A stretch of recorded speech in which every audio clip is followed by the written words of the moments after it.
Hello guys, in this video I'm going to show you how to save or change the name of your document that you have created on the office.com website.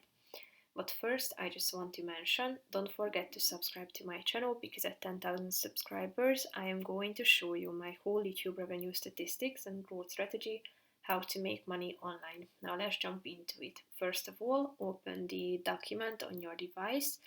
And after that you should tap on this home button at the top of the screen on the right side. Then tap on this document name next to the word button at the top on the left side.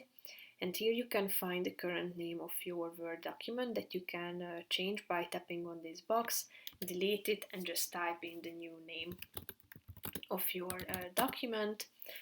And after that just hit enter, and as you can see, the name of your document has been updated automatically, so feel free to update it anytime, and then it will be updated as you can see it at the top.